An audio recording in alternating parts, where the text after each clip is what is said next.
Good morning, everyone, and welcome to this webinar, which is part of the Frontline Network Conference on managing the threat to staff and service users. So we'll just give it a couple of seconds to make sure everyone's in, and then we will get started. There's already been quite a bit of talk in the first session about some of the issues we're facing. So I feel that was like a warm-up session, and now we're going to take over and carry on from there. And while people are entering, I'm just going to share my slides.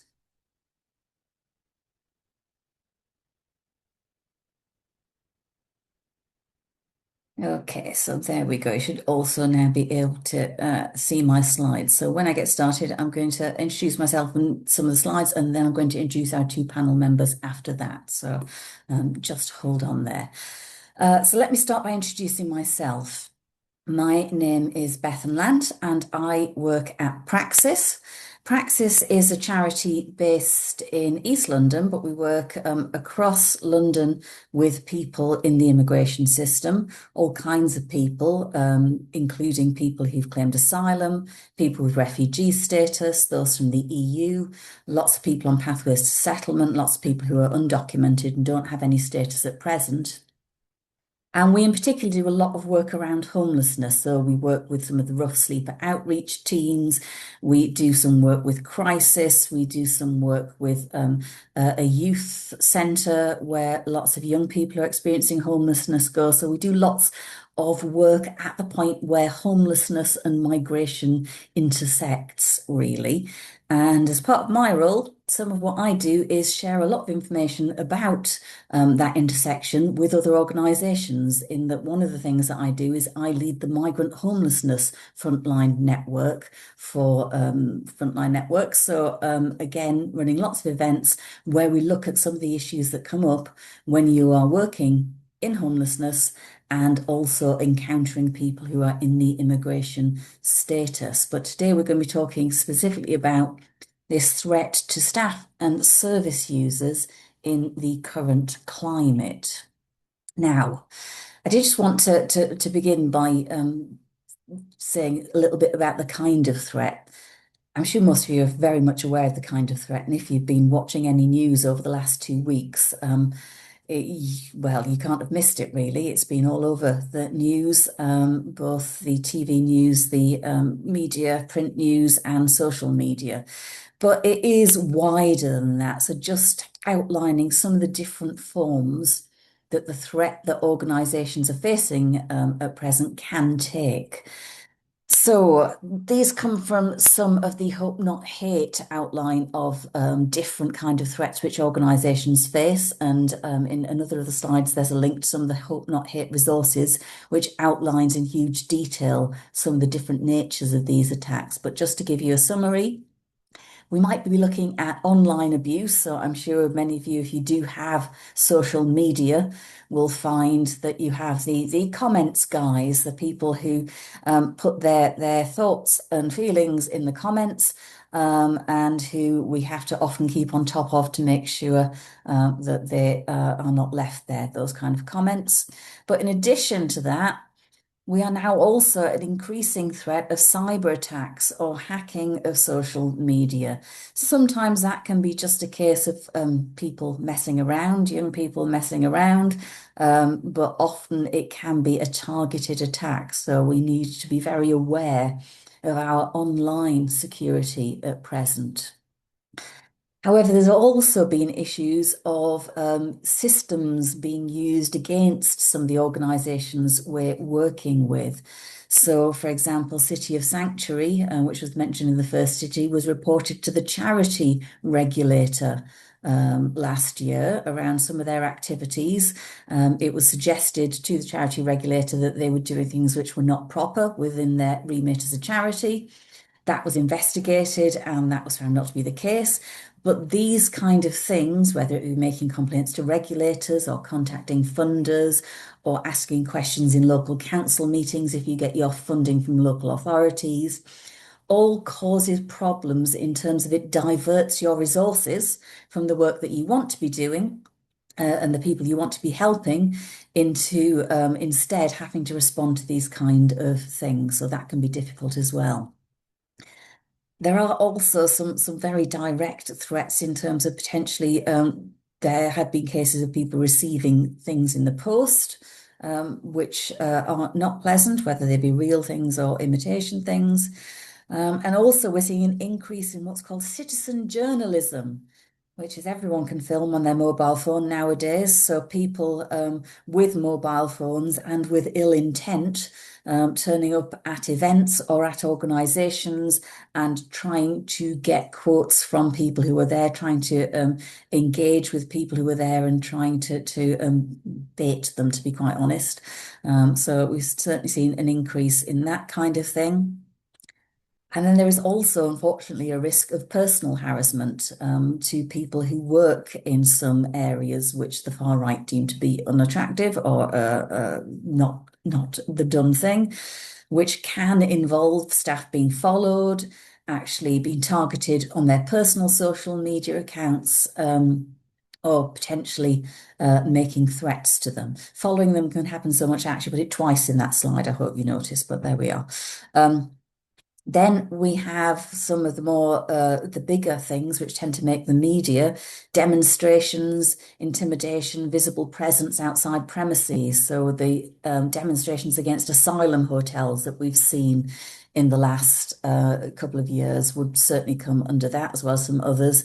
And physical violence against individuals or attacks on premises, smashing windows and arson. All of these fun things are potentially some of the threats that we might face. So having laid out that absolutely delightful opening for us all to think about, I'm now going to talk a little bit to our two panelists. I'll first give them a chance to introduce themselves, and then we're going to go through some questions about some of the stuff that we are all seeing. So we have Stephen Morrison, who's policy lead at Housing Rights in Northern Ireland, and Stan Senior, who's the housing and policy research lead in the Welsh Refugee Council. So if you'd just like to introduce yourself, Stephen, would you like to start and just do a brief introduction? Yeah, thank you, Bethan. I'm very pleased to be here. My name is Stephen Morrison. I'm policy lead at Housing Rights in Northern Ireland. We are an advice and advocacy organisation primarily concerned with the prevention of homelessness. We are not a hospital provider or an accommodation provider. Our work is mostly centered around advice, the provision of advice, representation, and advocacy. So we have a helpline for frontline advice queries. We have a legal team which offers free representation for people in danger of homelessness through bank repossession or disputes with a private landlord. We have a team of caseworkers who deal with our more complex cases. We have a mediation service as well, a young people service, a service providing advice and advocacy to people in prison to help with successful resettlement upon release, and my side of the house, which is policy and research.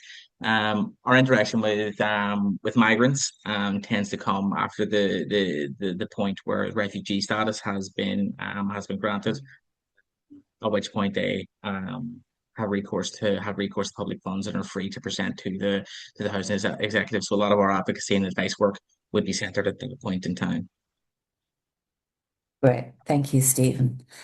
Stan, would you like to introduce yourself as well? Hello, yes, thank you very much for having me. As has been mentioned, my name is Stan Senior. I'm the Housing Policy and Research Lead at the Welsh Refugee Council. So just talk a little bit about the Welsh Refugee Council and the work we do.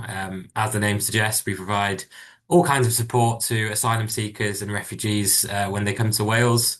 So a lot of our services can range from stuff about NRPF and helping people with their appeals process, helping with accessing their e-visas and all the information they need to be able to start their integration service into Wales and the United Kingdom. We also do a lot of work with the education and employability team. So we do a lot of work to make sure that they are able to access employability to start getting their feet on the ground when they come to Wales with different kinds of companies, particularly in in the hospitality service in particular. So we do loads of work with that. We also similarly have a young people's housing project as well. And I also lead on, so my role is to lead on the overall housing project, which focuses mostly on the move on outcomes for newly granted refugees in Wales, no matter which part of Wales they find themselves in. So yeah, I sit in the wider comms policy and engagement team. So we do loads of work from engaging with the Welsh government, the UK government, depending on what it is, if it's migration or housing policy, and just making sure that the refugees themselves understand their housing rights and their housing options, as well as taking that away to elected politicians and representatives so they know how best to improve their outcomes going forward. Yeah, absolutely. Um, And I should say at this point, you may have seen this session advertised as with Mark Bailey from Homelessness Connect in Northern Ireland. Unfortunately, Mark had to step out, withdraw at the last minute, and Stephen is today our lifesaver in stepping into this session. So if you are slightly confused by the names, that will be the reason why. So just to mention that. Uh, yeah. I'm going to start by asking a few questions to both of you around some of what you're seeing in your organisations and what you're doing. I'd like to start with Stan. If you could tell us a little bit about some of the your organisation's experience in facing threat or attack from the far right, because I know the Welsh Refugee Council have had some very interesting experiences in that regard. Let's say interesting. Yeah, interesting is one way to describe it. Um, yeah, unlike a lot of other organisations, a lot of our spikes in interactions with the far right have centred around asylum accommodation and protests in and around there. But a lot of the allegations and a lot of the hate we faced from the far right centred around a video we did a few years ago. So our comms team at the time went into schools in and around Cardiff and the Vale of Glamorgan. We did a lot of work with schools and we made a video with the school children that centered around making Wales a welcoming place for people who are seeking refuge in Wales. Unfortunately, that video was taken by far-right agitators, and we were alleged to have indoctrinated schoolgirls to attract migrant men to Wales. So that's a lot of where our interaction started. So that spiked originally in 2022, 2023, when it circulated on social media, and we faced a lot of hate then. And then in the summer of 2024, I know there were a lot of demonstrations outside asylum hotels across the UK. But for us, it meant that that reappeared and there was more hate and there was more false claims spread around on social media.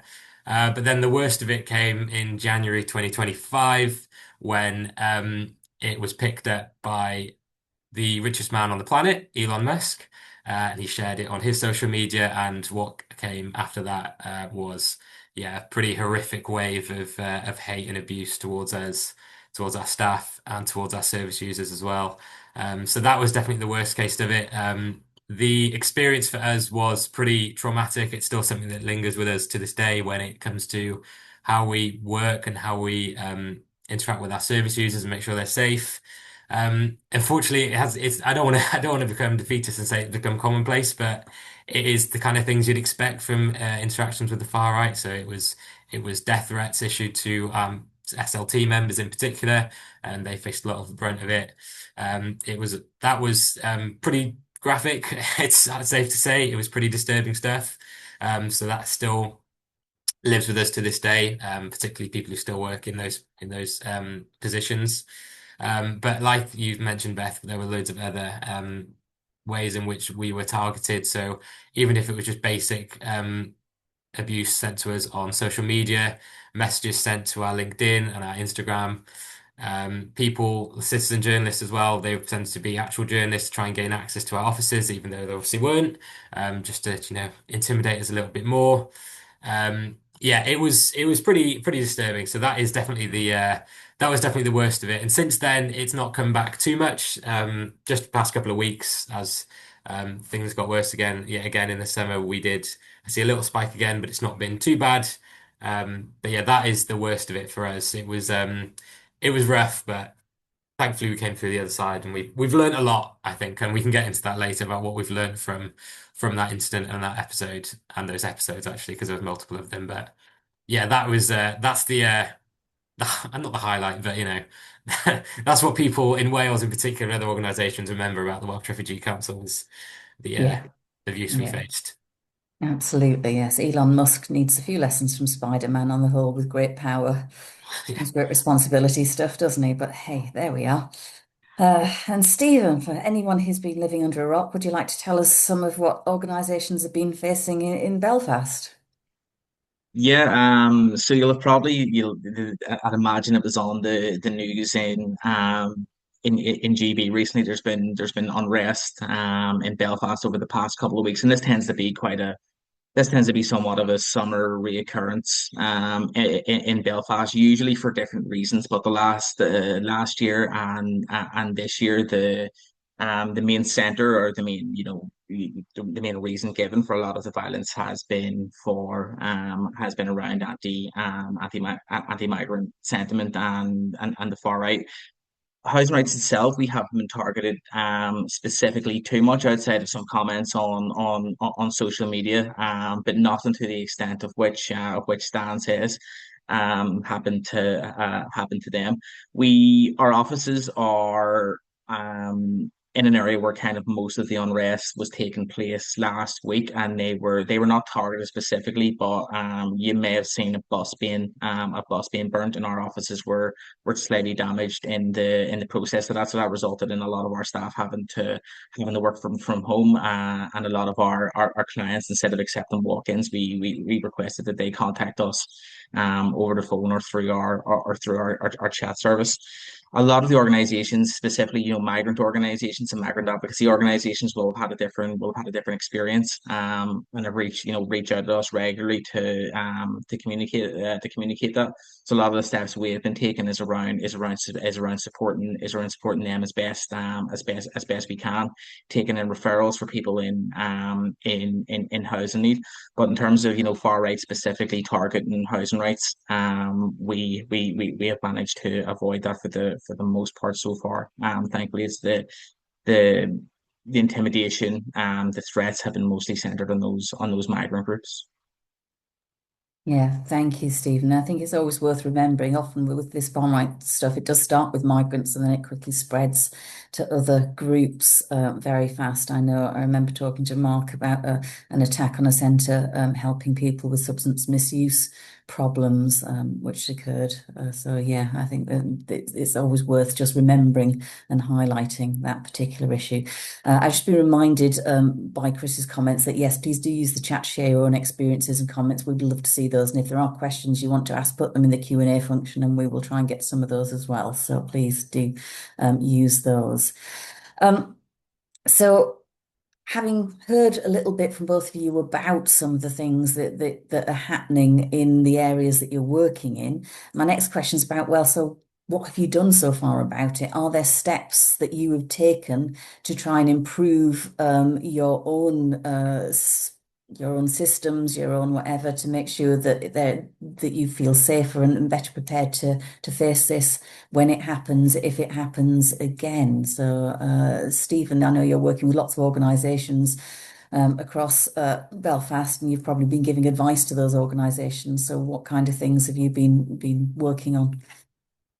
Yeah, from kind of an advice and advocacy point of view, there's a number of organisations we work with, the Northwest Migrants Forum, Horn of Africa, and the Somali Association, and they've expressed, fears about being targeted, and given the position, given where our offices are, and the violence that sprung up around them last week.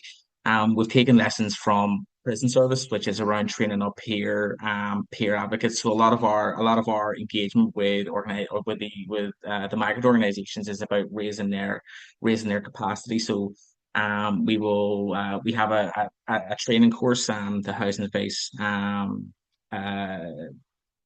housing advice training course, which we offer to the groups, to enable them basically to become peer housing advisors and ensure that independent housing advice, covering all sectors in the social housing, private rented sector, is being given to people in need in areas and places where they feel safe. So it's really about ensuring that the organizations have the knowledge and have the ability and have the ability they need to be able to deliver that advice by themselves. From a policy kind of perspective, it's kind of been about combating the myths that have been arising. I'm sure that it's the same in GB and England, where there's a lot of untrue myths being circulated about migrants or refugees and asylum seekers being given priority on things like housing waiting lists, which is just not the case. So it's a lot of our policy work in response to this has about been trying to kind of bust those myths. We have had an extensive amount of engagement with MLAs to try sort of the regulate the tone of debate in the Stormont Assembly. Yes, we have a housing crisis, and that's being mistakenly or perpetrated around the feet of migrants. But in Northern Ireland in particular, it's due to decades of underbuilding, missed housing targets, bad housing policy, and the blame for that rests squarely at the feet of politicians. So, and then the policy side of things about challenging those myths where we can where we can find them, um, doubling down on the fact that the housing selection scheme and the assessment process is based on need, not based on on your migrancy status. And aside from that, within housing rights ourselves, we have undertaken extensive amounts of training about how to have conversations about this topic when engaging with different people, with engaging with directly with migrants and refugees, in engaging with far right agitators, be it online or be it out and about or through our own policy work. So that's it's quite a kind of a new and emerging challenge for us in Northern Ireland. That's kind of the steps that we've been taking to kind of prepare ourselves, because we imagine this Yeah. Yeah. will remain front and center for the next couple of years at least. Yeah, absolutely. And interesting about what you're saying about teaching housing information to migrant organisations so that they can advise people in an environment they feel safe in. I think, yeah, there's lots of stuff about people feeling unsafe in different places, isn't there? So, yeah. Stan, would you like to come in on what steps the Welsh Refugee Council have taken after all you've been through? Yeah, we have. It's quite a lot of aspects to the lessons we've learned and the steps we've taken to try and prepare ourselves better for if an incident like this happens again. So it's kind of relates to our comms work, because one of the big lessons we learned from last January and the summers that have been recently is that we probably didn't have the strength in depth when it came to comms responses. So a lot of our responses on comms centered around a couple of people in the organization. I know we're quite lucky in being, a medium-sized organization, so there's a lot of people there, but what we learned was that not a lot of people were able to understand or how to deal with threats like that. So we've done a lot of work to make sure that particularly our comms team is skilled in not just monitoring any threats, but also in understanding how to respond to them. So we've got some really clear lines of responsibility when it comes to any threats like this. Thankfully, they've not had to be actioned just yet, like they were in January 2025, but they are there, and we know what happens, and we know what we need to do if they do happen again. So yeah, that's all. It's just about that stuff is just about responding quickly to misinformation where we can, and also it's been. When it comes to comms, it's been really important for us to build some relationships with the media and other stakeholders as well. So over the past few years, we've developed some quite strong relationships with journalists in Wales, in the political sphere, but also just outside of it as well. Just because it's really important to make sure that the truth can be in as many places as possible, because quite easily can fester around some misinformation, and if you don't get a hold of it quickly, it will, as we've understood, fall out of control completely. So that's definitely been one of the most important things for us. But then there have been a couple of other things as well. So when we had the worst of the threats issued to us, our office did have to close for a couple of days, which means that our clients and our service users lost access to critical support. I need to go over the how tight the move on period is for newly granted refugees when it comes to having a stable move on period and post move on period when it comes to a house and having universal credit. So that time period is obviously critical for us to make sure they can access the support. So losing those 2 days of contact in the office was pretty critical for the support we could provide. So we have been considering how we can make sure that our services can be more resilient. So a lot of our caseworkers now have moved to a day of the week where they can work from home, which means that people can still access the support. They just need to know that, particularly our clients and service users, can understand that our service won't be there offline, but it is there online, and we're always there to provide some support. So we've made sure that our service can continue remotely if that does happen. And the final bit has been around staff welfare. Well, as you can imagine, our charity is full of people with lived experience of the refugee and the migrant system, the asylum system. So it's been really, really important to understand that instance like what happened in January 2025 can re-traumatize people sometimes because they've often come through from places where they've already been traumatized by whatever's happened in their home country and whatever's happened to them personally. So to make sure that we can understand that has been really, really important. So we've tried to strengthen our trauma-informed practices, not just for our service users, but for our own staff as well, because it's really important to remember that we all also have our own well-being to look after.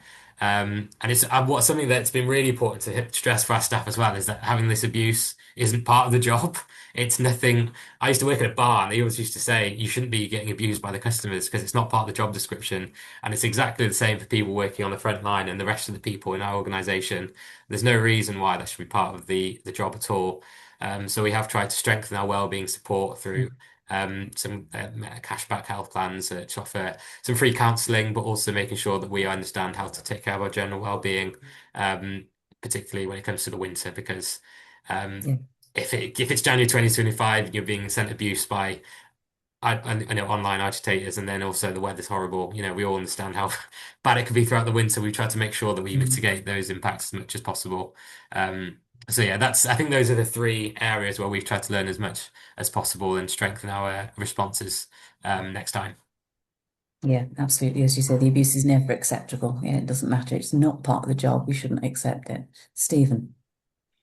Yeah, I just wanted to highlight Gail McLaughlin's comment in the chat there. Gail is frontline homelessness worker with our Housing Association Northern Ireland. That has happened across a number of hostels and HMOs in Northern Ireland. And that list that went around was particularly worrying, especially because it was in the aftermath of um and numerous videos circulating of people being forced out of their homes. Just on the HMO point in particular, that is something which has been coming up in Northern Ireland quite a lot recently. With MLAs, even from a number of constituencies across Northern Ireland, talking about and saying it's a huge constituency issue. We were actually asked about it by the executive office committee an evidence gathering and an evidence session a couple of weeks ago, and the numbers don't tend to actually match the perception. So when we go back to look at it, outside of Belfast, Derry, and one town on the north coast, the presence of HMOs in Northern Ireland is negligible. And I also think there's kind of and we're talking about, a combat and myth. I think there's a misunderstanding of what a HMO actually is. So HMO is obviously it's a legal term and has to reach a certain threshold for that to be a case. So there's a misperception out there of what people are saying. Migrant families in a house, and there may be like there may be like two separate couples and a number of children. People automatically assuming that is a HMO.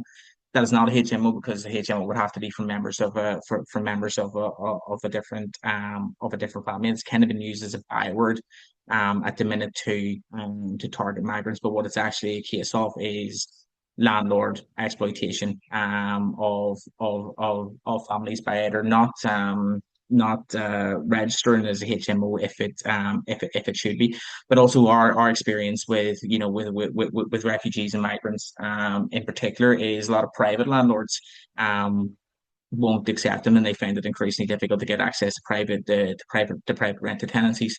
So often, if someone does manage to get a private rented tenancy and they have family here, they move people in as a as a short term solution to that housing problem. Um, so that's something which has been emerging over the last couple of months, which I think it's a dangerous narrative that's being circulated around HMOs. Yeah, definitely. Certainly this misconception. And once you get these stories out there about these things, people start seeing them everywhere. And regardless of whether it's actually there or not, people spin their own reality. Um, I'm reminded of, I think, what wasn't it? That the Reform MP, not Reform, the other one, Restore MP, who reported a boat out on the coast saying it was a boat full of migrants coming. It actually turned out to be charity rowers from the armed forces. But once you've got that idea in your head that these things are bad, you see them everywhere, regardless of what the actual reality is. So yes, very, very frightening. So what about the work you've been doing with other organisations? Stephen, you've touched upon some of the stuff that you've been doing already with other organisations. Do you want to say a little bit more about some of that? Yeah, so it's basically inspired by the work we had done in prison. So we entered prisons early in the 2000s to deliver, specialist independent housing advice. So people have access to homes upon leaving prison. That was based on pretty substantial evidence that access to solid, stable and suitable accommodation was massively important in reducing reoffending. As part of that work, we also trained up. We called them peer advisors. So this is people in custody who were then able to qualify as housing advisors and providing that independent advice to their peers in prison. So it was a very successful it was a very successful model. Obviously, it's under like completely different circumstances.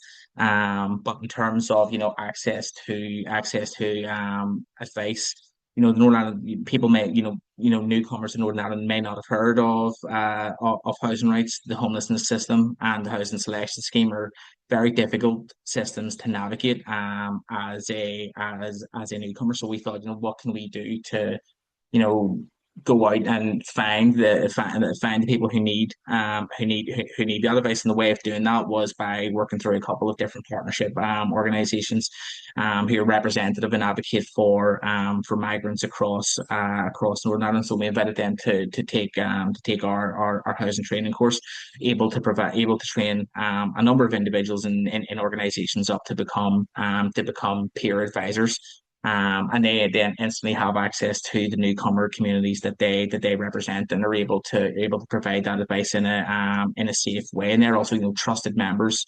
within those communities as well. So it's kind of unlocked a better way and a more direct way, we think, of communicating that independent housing advice to newcomer communities.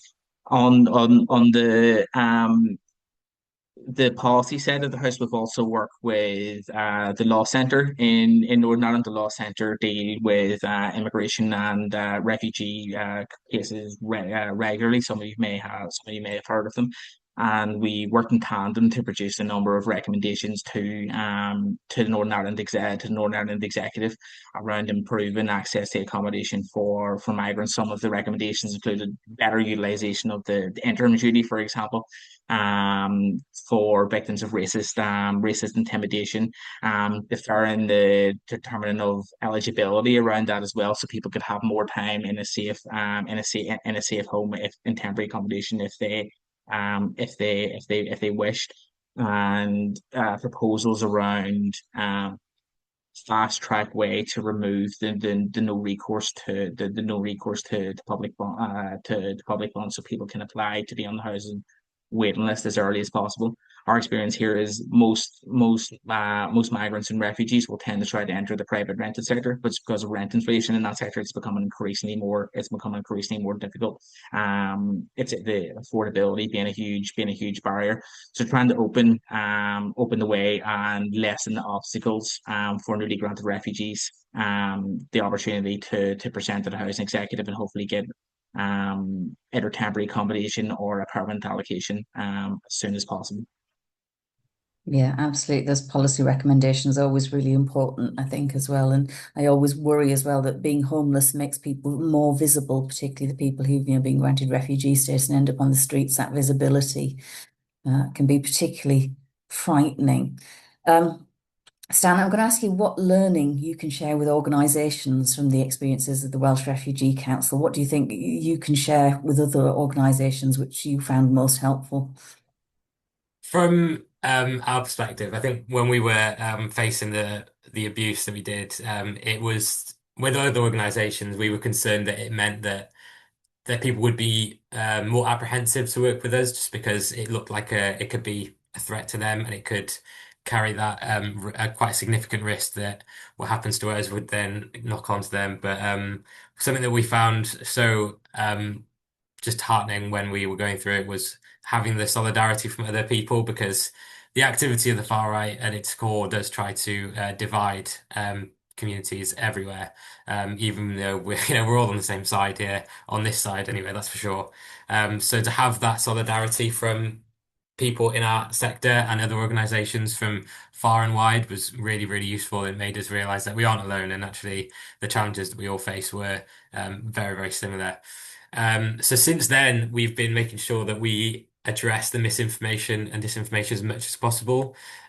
So obviously, I think like everyone else in the UK, when it's come to these demonstrations, a lot of it has focused around the misinformation, disinformation of access to housing, and asylum accommodation. So it's been really important for us to try and address that as soon as possible to make sure that they can't brew. Because what we found was that a lot of people in Wales in particular weren't against the idea of supporting asylum seekers and refugees. It was just that there was a huge concern with what dispersals meant to their local area. So people were concerned about what it might mean for public services, particularly the health service and education. But there was also concern about the erosion of community spaces. So in Llanelli, for example, there was a hotel that was earmarked for use for as an asylum hotel. And there were huge concerns about what that means for the economy because jobs were being lost and stuff like that. And there was a community space for weddings, for example, that was being lost. So there was huge concern about that. And it wasn't originally directed at asylum seekers and refugees. It had just gone then hijacked by far right actors. And it meant that it spiraled out of control because that misinformation just was just everywhere because the local community thought that this decision had been taken without them. They had no engagement at all with the Home Office in Clear Springs, for example, to be able to address their concerns.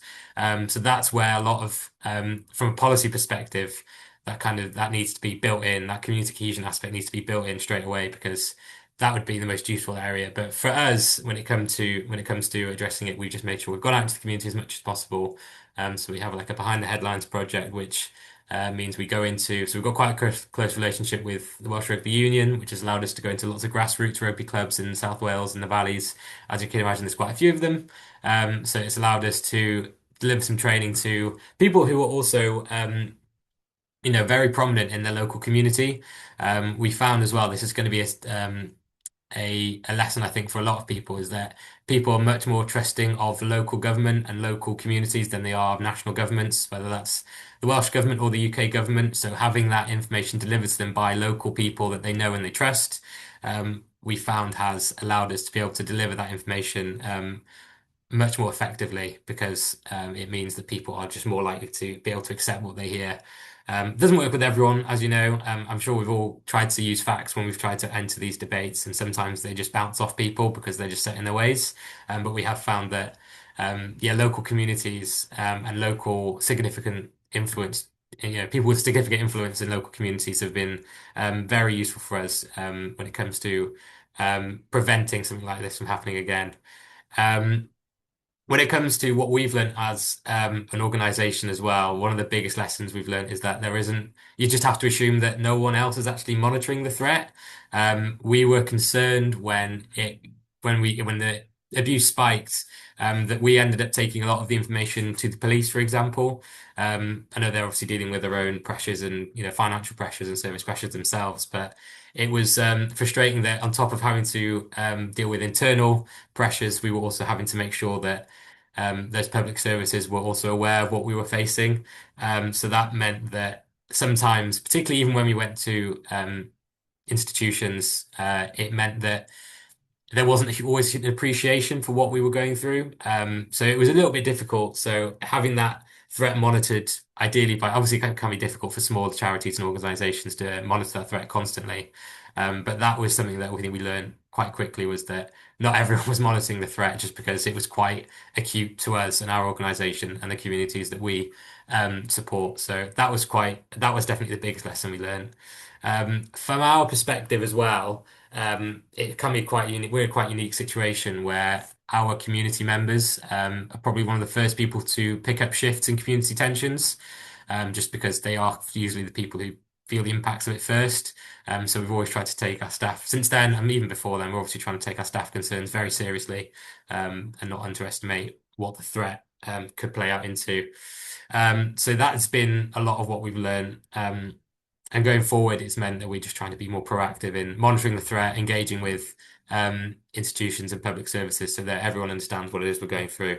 And it means that the support that we were able to receive has strengthened a little bit, particularly financially, because sometimes you can go out and try and access emergency support and emergency funding. And I think we can all be frustrated by the bureaucratic system sometimes of politics in the UK, but yeah, sometimes that it can be very frustrating trying to access that emergency support because it just isn't for when you're such a small charity. I mean, we're obviously in the charity sector with a medium size, but even then, it's difficult to try and access the support that would make the most difference, which unfortunately is money. But yeah, that is probably the lessons that we've learned the most from those past incidents over the past couple of years.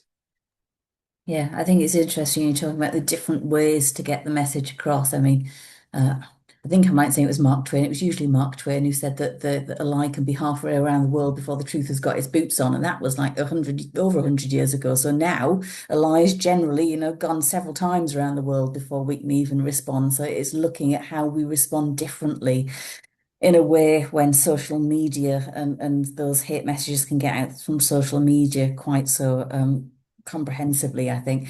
There's an interesting question in the Q&A about a trauma-informed response to people saying things. I guess this is particularly talking about services where you have a mixture of different people and people within your service start saying things which are obviously not correct, but how do you deal with that in a trauma-informed way while not giving in to not tolerating hate speech? I mean, this was touched upon by Tom in Porchlight in the opening session, talking about the service user they had who was basically being radicalized and being someone from the far right paying for him to go up to London to the Tommy Robinson demo and things like that. Um, I think it's a good question. I don't know if I've got an answer to it. I was just thinking as I was reading the question about an experience I had with one of our service users where it was back in Windrush when we were doing a lot of work around the Windrush stuff. And I'd been to a radio interview with one of our clients who was impacted by Windrush. So we'd both gone along and talked about the work that we'd done on Windrush, and he talked about how the whole thing had impacted him. And then afterwards, we'd left and we were having a cup of coffee.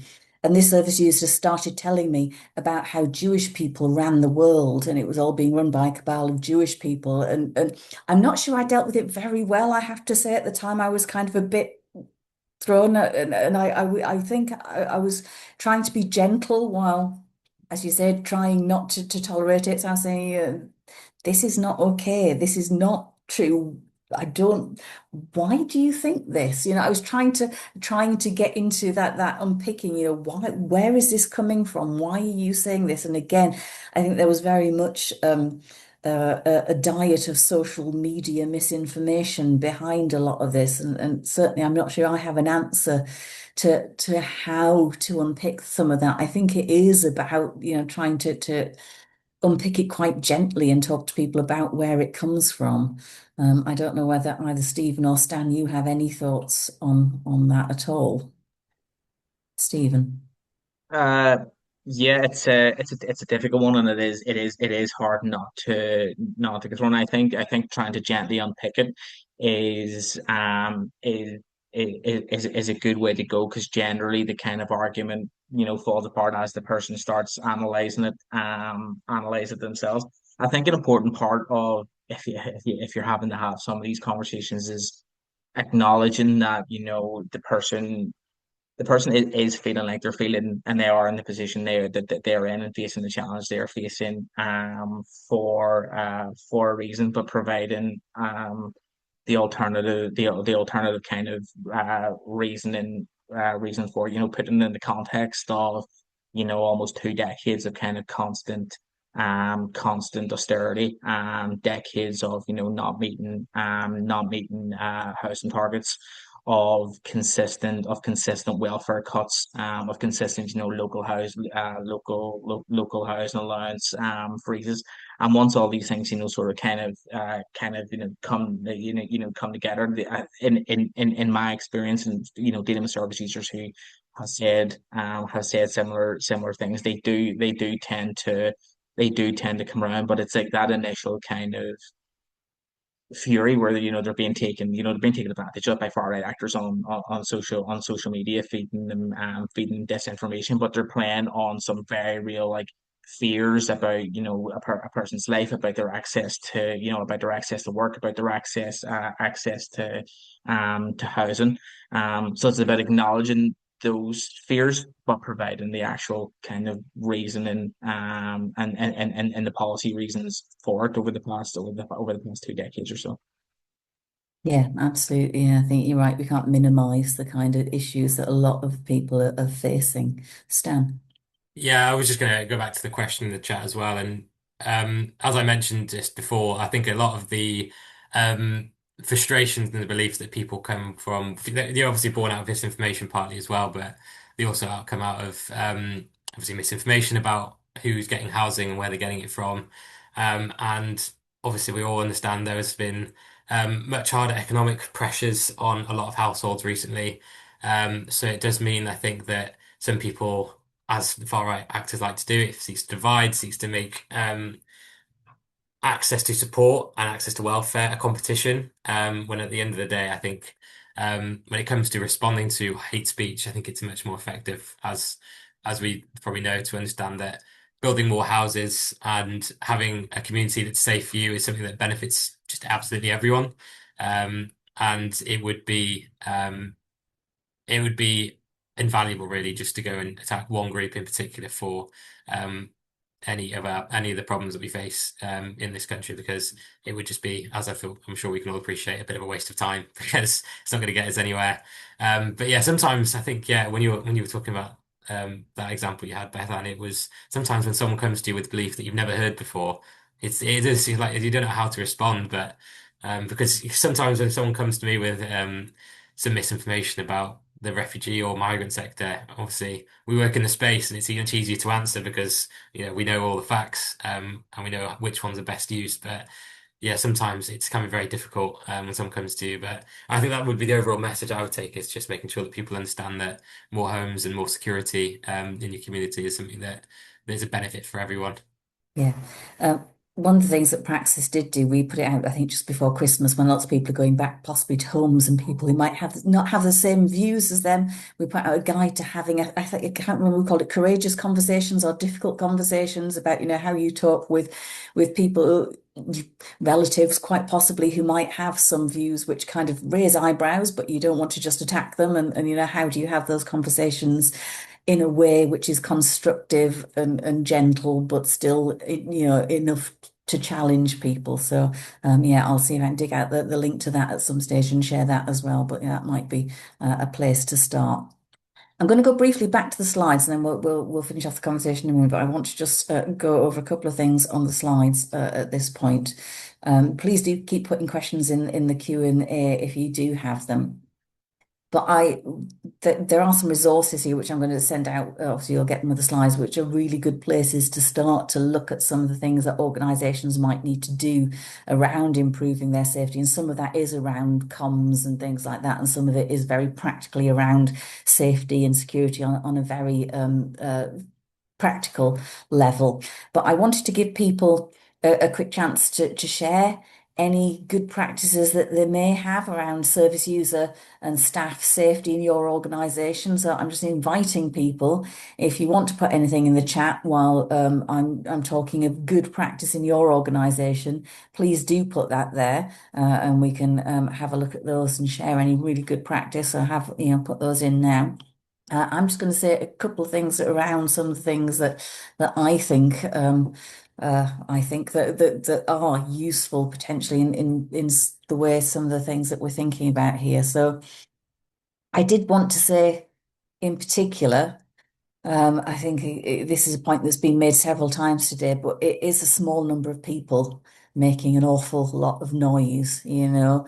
The people that we're seeing doing this, yes, they're causing a huge amount of damage potentially and getting a lot of oxygen and publicity, but they are actually a very, very small percentage of people if you look at it realistically. And the majority of people that you come across are, kind and compassionate, misinformed quite often, but kind and compassionate. And it is just a case with those people of, being able to sit down and talk to them reasonably and look at, well, okay, where is this coming from? Is this correct, the things that you're saying here? So looking at some of those beliefs can be useful with most people. One thing which I think has come up a couple of times from both speakers is, and earlier on, is working in solidarity and across sectors is really, really important when you're facing this kind of threat. I mean, as Stan was saying, when this all happened to the Welsh Refugee Council, they just didn't have the capacity to deal with a lot of what was going on because it was quite so intense. So building up those networks before these things happen. Obviously, Steve, your organization does a lot of this, building networks and building, common ground across people, but building those up early so that when things happen, you can rely on each other, you can stand together, you can work together on things. It is really, really important. And again, this cross-sector thing, I think, is really key as well. Praxis is an organisation which is a migrant rights organisation, if you get down to the core of it. But we've done huge amounts of work with the housing and homelessness sector, with the child poverty sector, with the violence against women and girls sector, and all kinds of things, building solidarity because these issues, they're not migrant issues, they are people issues. And anyone who's working in organizations trying to help people in different situations, we all share the same issues and we need to be working together on those issues. So I think that's really important to remember. And then, this whole thing about preparing for the worst while still hoping for the best.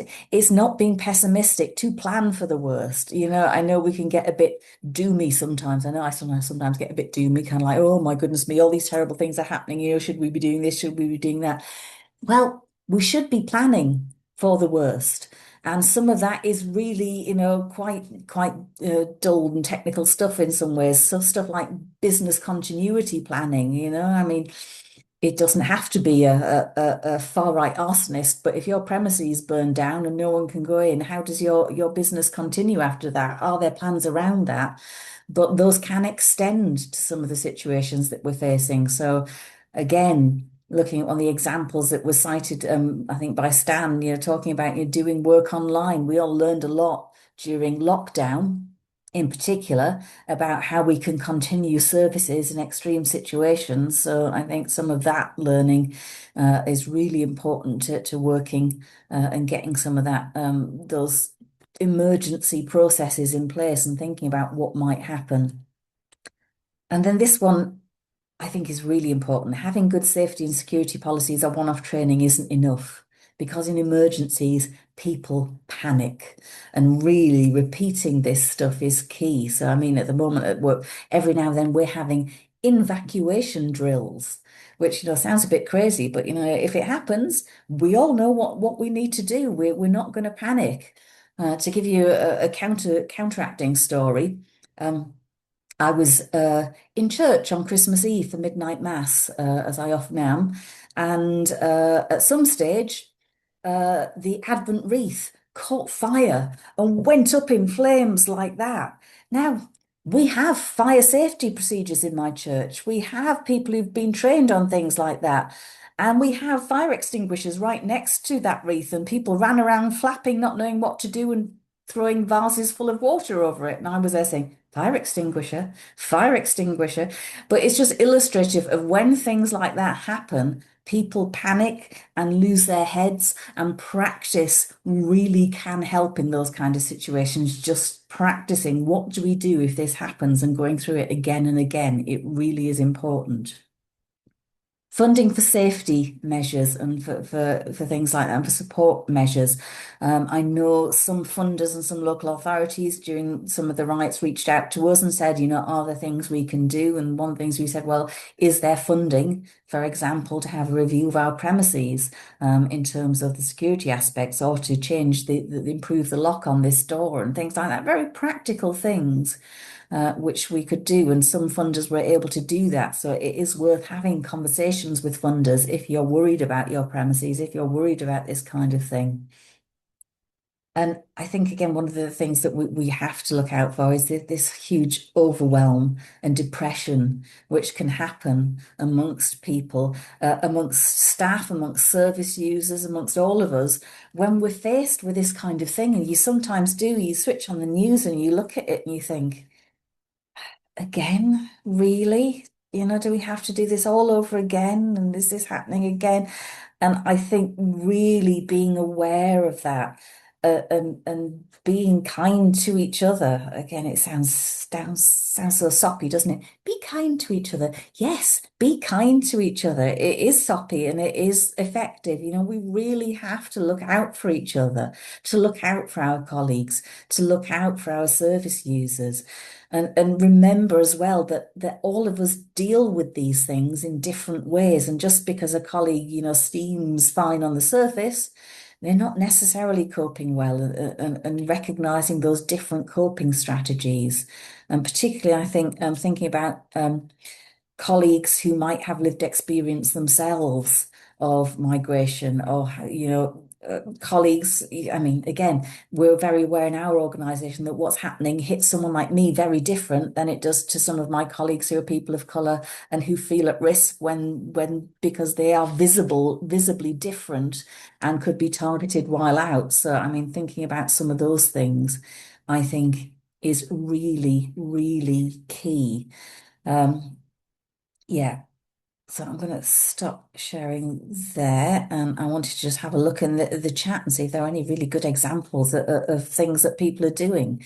Oh, we have a device called Solo Protect, which is triggering an emergency situation and help will come. So yes, definitely. Those kind of things are useful. Although, again, I would say practice with those, because again, otherwise what sometimes happens is the noise goes off and everyone looks at each other and it's like, oh, what's that? Who's supposed to respond to that? So I think definitely practicing all of that is really, really useful. And Gail saying we use the People Safe app for staff. So alerts go to control centre and if necessary, emergency services. So yes, some good different bits of software and things which are around there to help in these kind of situations.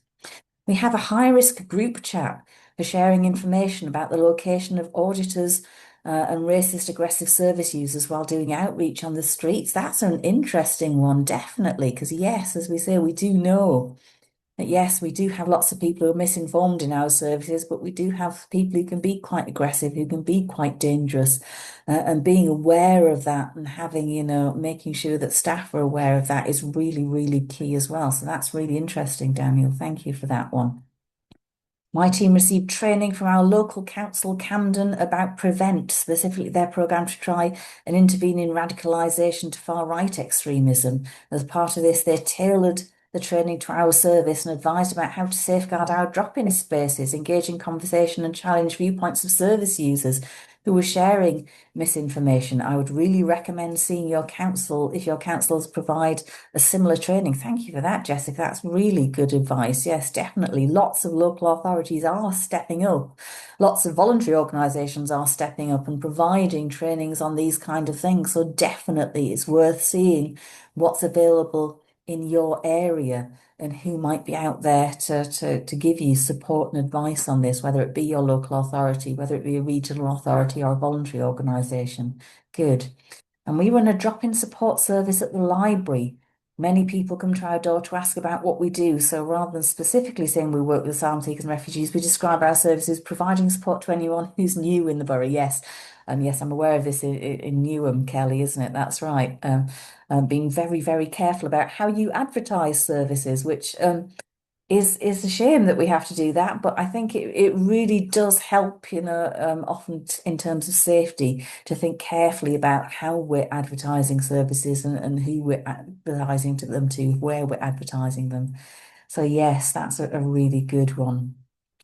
I know as well from my own organisation, one of the things that we have done is set up a reflective practice session for staff of colour who feel that they might be at particular risk or facing particular stress from some of what's going on. Staff with lived experience as well to join in that group so that they can talk particularly about the things which really seem to impact them personally, because it's a very different experience, I think, depending upon your own personal experiences. So I think those are all worth thinking about. I'm going to go back to our two other contributors here.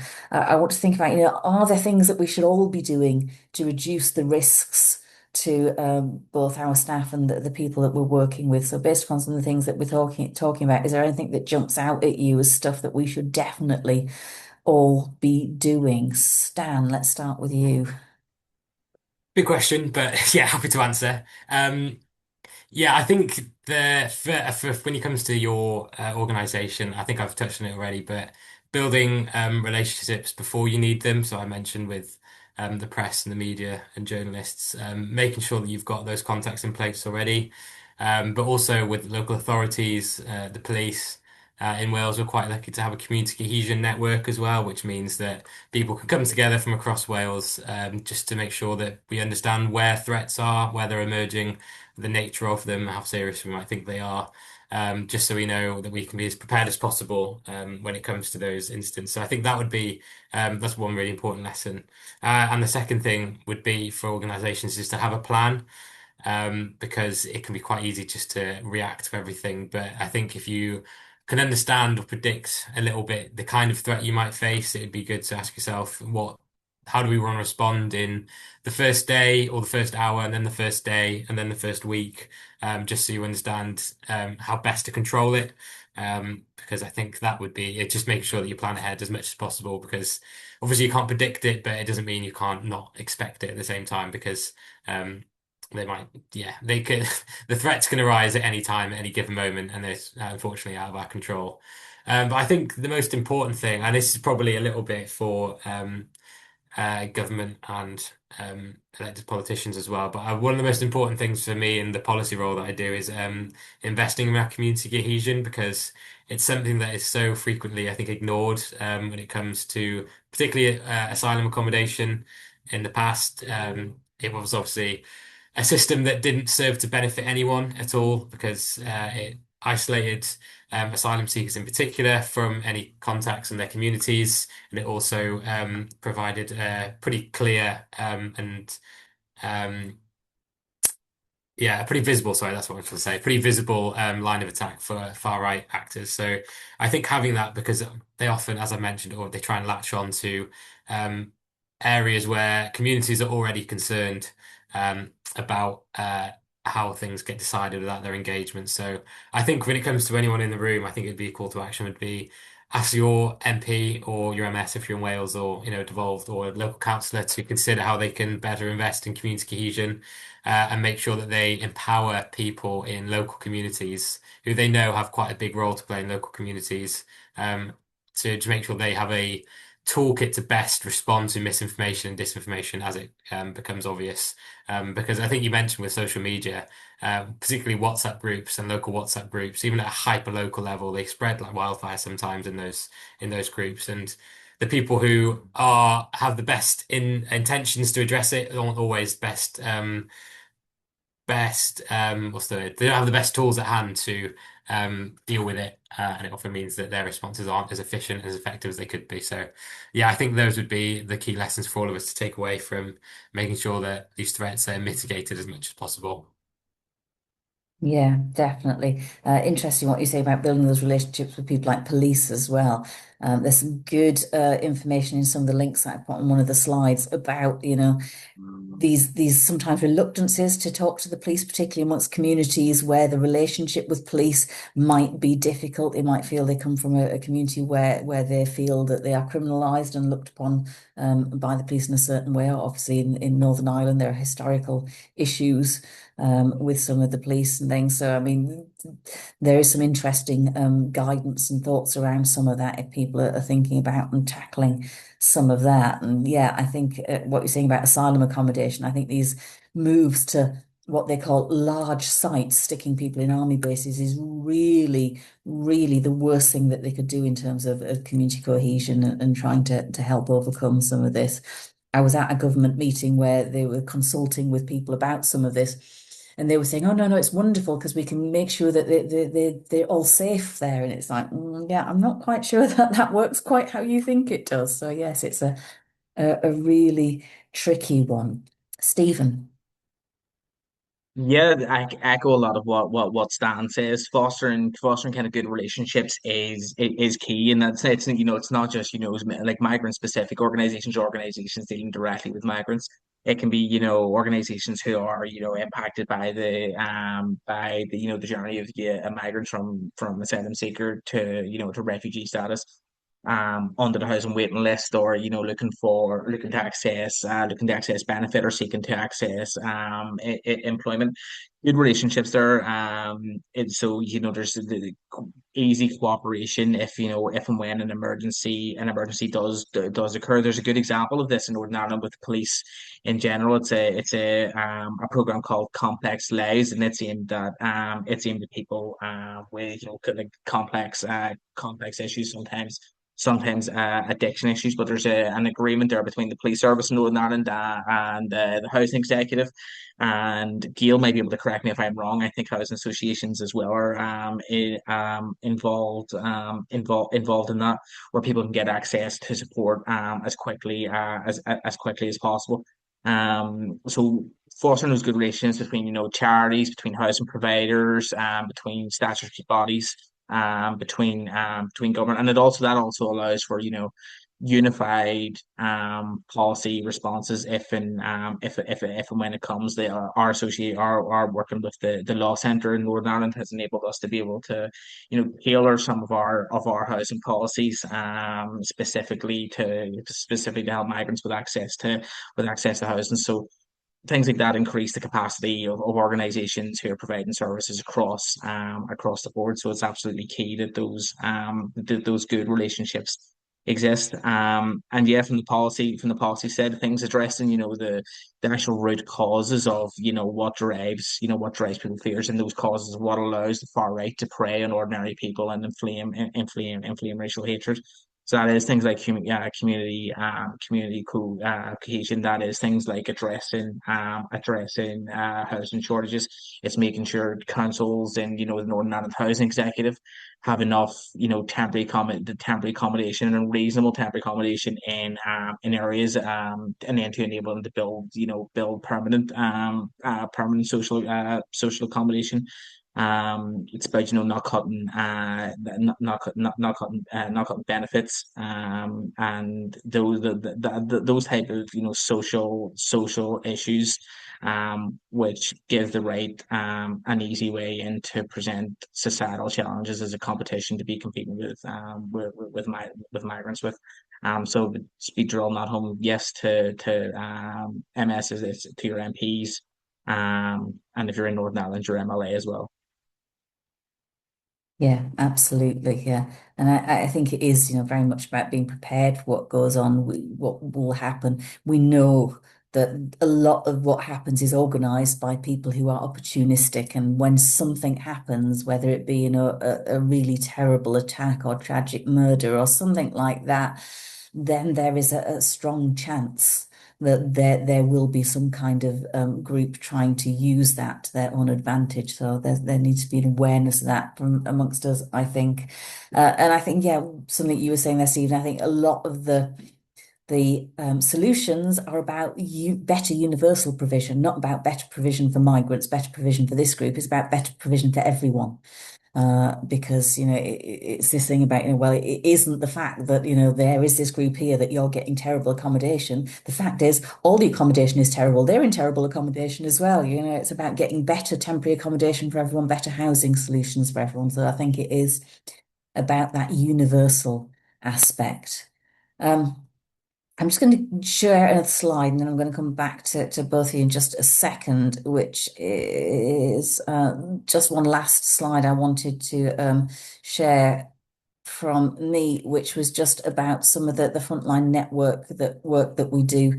So I said Practice Leads the Migrant Homelessness Frontline Wet Network, which is about sharing frontline information, good practice, and issues and information and things that's happening. So when there are changes in policy or practice, we do try and make sure that people working across different sectors are aware of those, how those might impact on them, and things that might happen. We do have events, we have a newsletter, we have a Google group you can join if you've got questions about migrant homelessness, and we do run across all of the 4 nations, so we can anyone can join those Google groups and come to those events. And just flag up, we have our own big event on the 15th of October this year, our what I grandly call our Migrant Homelessness Learning Symposium. Basically, because I took against the word conference at one point, but yeah, it's a learning symposium. It will be in person, probably in East London, but we're also looking to run some of the sessions online as well, so that some people can join online as well. So if you would like to join any of our groups, you can find more information about that when we have more information to share on that. So do look out for that. And yes, that support is available to all of you who are working, whether you're working specifically with migrants or just a small part of the client group that you're working with. So do please come along to any events and join the network there. And then I just want to finish up really by asking, given everything we've been talking about, as I say, it is sometimes quite a grim topic, and I know I make jokes and sometimes crack jokes about it. And the reason is that's my way of dealing with things, besides which I can't stop cracking jokes about anything. But what gives you hope in the current environment? What is it that keeps you going and that gives you hope in the current environment? Stephen. Um, I mean, things are grim out there, but I think talking to ordinary people, the vast majority of people that I talk to, and even we've talked about service users who might express some questionable views, but when you actually engage with the majority of people and like scratch away at the initial kind of slightly racist argument, the vast majority of people aren't aligned with the views espoused by the far right. Most people are concerned with accommodation, with being able to get the kids into education, providing for their children, having access and enough access to income to live half decently comfortable. And I think most people recognize that migrants play a massive part in in our society across numerous different and numerous different sectors. And I think the vast majority of people see that and appreciate that and don't and welcome migrants for that. So it's just really like everyday conversations with most people. And I was thinking about this, kind of recently in Northern Ireland specifically, that we're a society that has overcome like massive historical challenges, and I think it must have been hopeless for a lot of people, in the mid 70s and 80s. But here we are, we haven't created a utopian society by any means, but ultimately we were able to find peace and overcome our differences and work together to make Northern Ireland better. And I think if you look, I'm a bit of a history nerd, and like awful things have happened, but in the end, kind of like the good side of people like always tends to win out. So I don't know whether that's blind faith and based on my interaction with ordinary everyday people. I think we've demonstrated and overcome enough troubles in the past, like Yeah. 50 years to show that Yeah. with the right application that this will be overcome as well. I think that's evidence-based faith, Stephen, as you said, based on everything that everyone's overcome already. Stan?